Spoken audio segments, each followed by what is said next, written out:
Hey, what's up, guys? Tonight I'm not going to be doing an album review. Well, I am, but a different one of sorts. I'm going to be doing a discography review, and as you can see by the albums in front of you, I'm going to be doing a discography review of Canadian hard rock band 3 Days Grace, a band that rose to prominence originally in 2003 with their smash hit single I Hate Everything About You, and have maintained quite some popularity since then. The main reason I want to talk about them is, well, first off, I know I don't have Trains to Venus. I have self-titled 1X, Life Starts Now and Human. I know I don't have Trains to Venus, but I'll still give my 2 cents about that, as you'll see later in the video. This is a band that I initially got into around 2008, whenever Never Too Late, which is another smash hit for the band, became a pop crossover hit on the radio. I remember seeing it on the VH1 Top 20 Countdown, which, looking back on it now, is a bit of a surprise because I remember back in that day they had like Daughtry, Three Doors Down, Bon Jovi, Nelly Furtado. To see 3 Days Grace mixed in there was kind of, looking back on it now, is kind of unusual, but I'm not complaining because Never Too Late's a very good song. And that was my first exposure to 3 Days Grace. I heard Never Too Late, specifically just Never Too Late, on and off for about 5 years until early 2013. I was sleeping over at my friend's house, and I woke up early in the morning, and my friend was still sleeping. So I was just chilling on my phone, trying to fall back asleep, and my friend's ringtone came off, and my friend's ringtone came on, and it was Never Too Late. And I remembered how much I loved the song a few years back, and I went home and listened to it, and I got hooked officially on 3 Days Grace. So for about a 2-year period, they really dominated my airwaves. Now I know what you're thinking. Oh, this guy was 12 years old. No, I'm much older than that. Yet, and I could still objectively give praise to 3 Days Grace. So yeah, there was about a 2-year period when they weren't all I listened to, but they were certainly the bulk of what I listened to. And I thought it was really resonant, really relatable music. A feeling that I don't have now, but still music I can find favor with. You hear over and over in the background. That's one of my favorite 3 Days Grace tracks by far, and it comes off what is easily their best album in 1X. So let's just give you a timeline, because again, I don't have Trains to Venus. We'll just go Trains to Venus and then Human. So go back.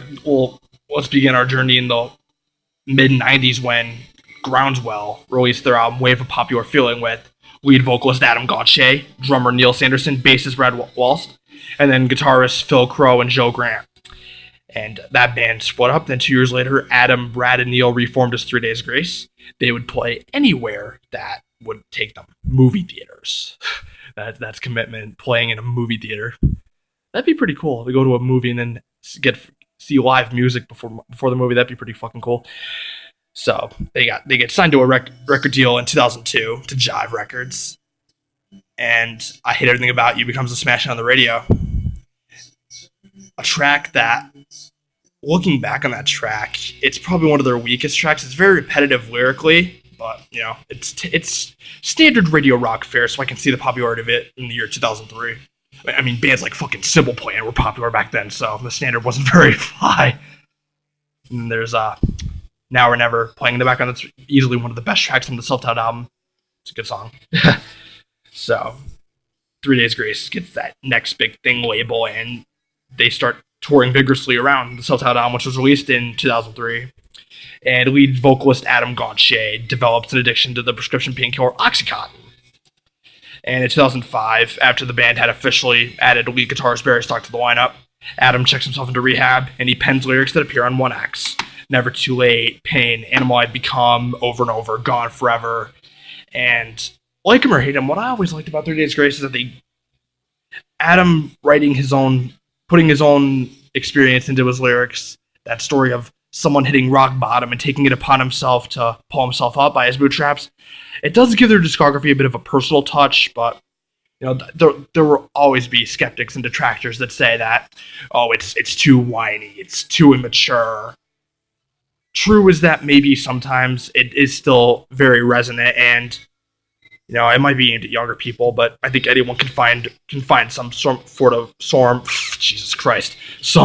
of relatability in there, some form of resonance, for lack of a better word, with the lyricism, even in the lyricism, the weakest points. So you have the self-titled album, which is a bit of very post-grunge oriented.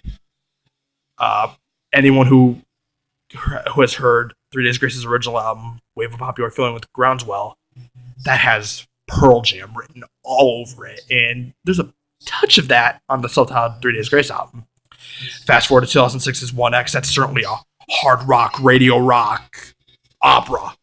I don't want to call it an opera because I'm thinking of like, don't think opera like Green Day's American Idiot. Think of just like, think of a 12-track album of just a man spewing his regrets for all his bad decisions.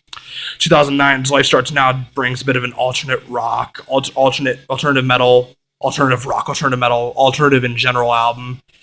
1X is probably my favorite album of the band. Life Starts Now is easily my second favorite. Some great jams in there like Break and The Good Life, No More. Easily their most optimistic, most positive album in their discography.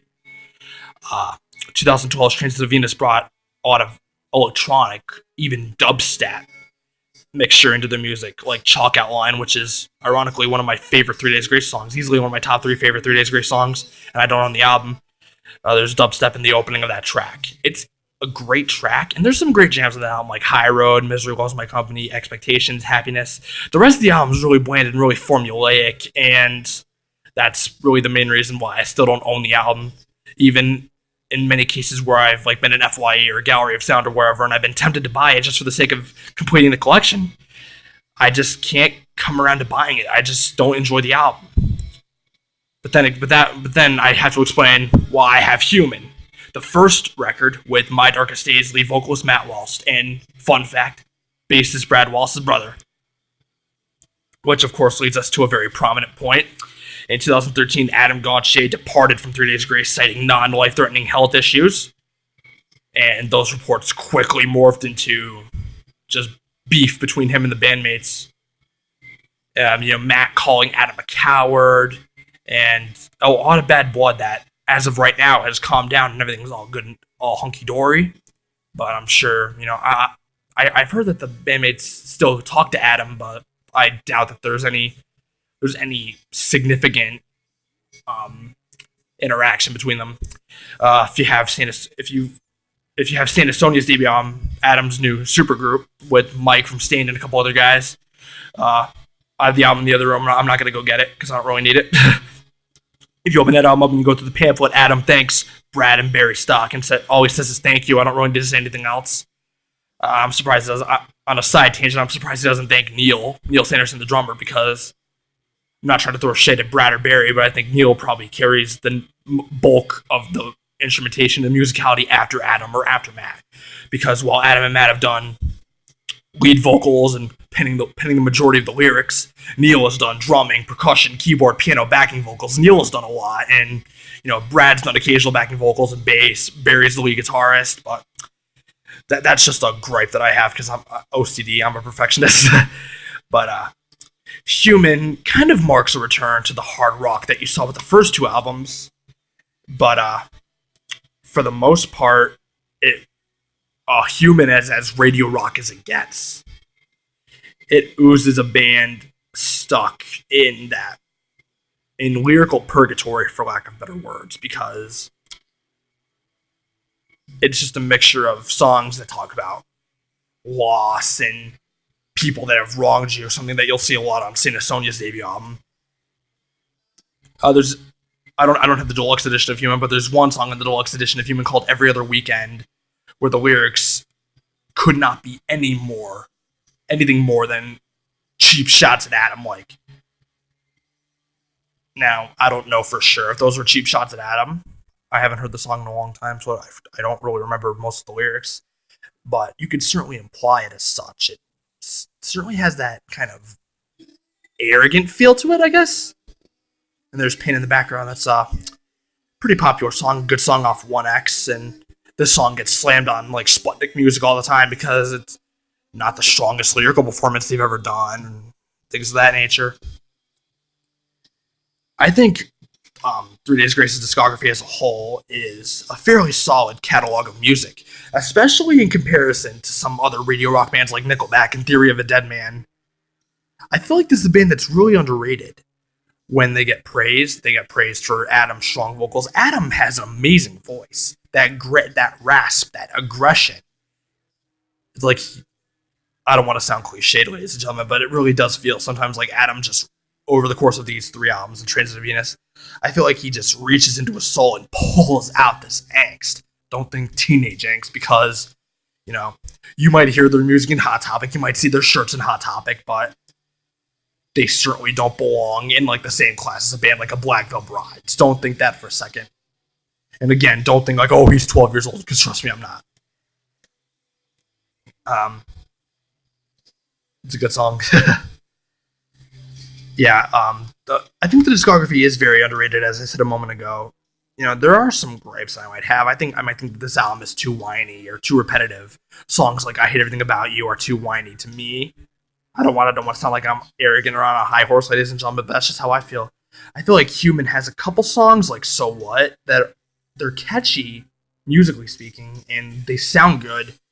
But again, lyrically, they might not be anything to write home about, and I think one common theme about their lyricism is that I don't think you necessarily have to enjoy the lyrics or have criticisms of the lyrics, because relatable lyrics or not relatable lyrics, whatever the case may be, there's always going to be people that find favor with lyrics like this. Stories of loss and pain, and stories of relationships and making bad decisions, saying things you shouldn't say, doing things you shouldn't do. Because again, Adam, with the first 4 albums, particularly with 1X, Adam just poured his life, particularly a dark period of his life, into that music. I mean, I've always had tremendous admiration for Adam as a musician, as a person.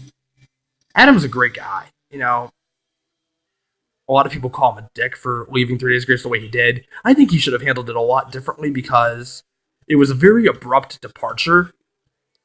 But, you know, he's in his mid-30s now. He can do whatever he wants. He's a grown man. And he certainly doesn't need anyone to tell him how to live his life.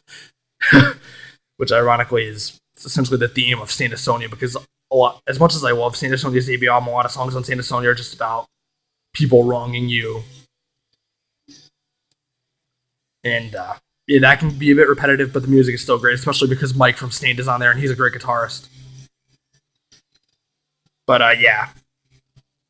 Going back once again to how I said the discography might be a bit underrated, you know. I mean, like them or hate them, they're always going to be able to lean back and land on a cushion of #1 hits and platinum selling albums and successful tours worldwide.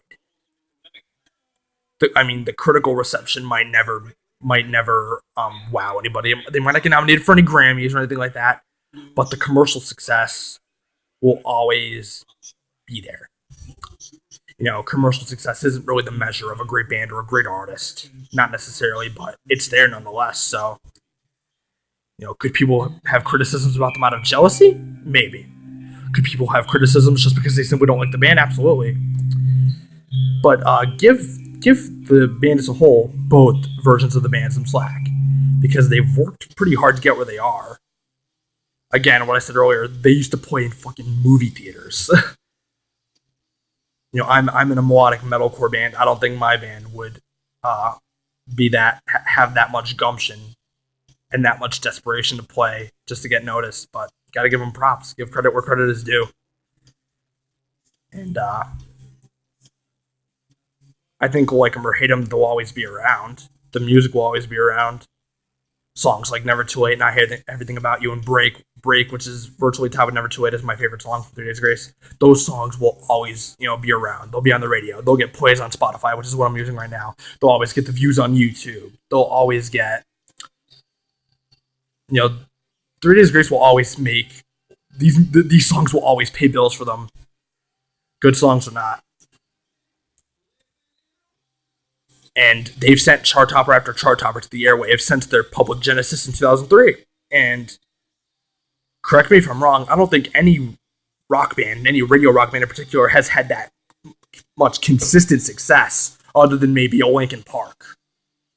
I think bands like Nickelback can't even measure up. Even with Nickelback's mega hits like Photograph and How You Remind Me, I still think that their discography commercially does not stack up to 3 Days Grace's. A lot of bands certainly don't.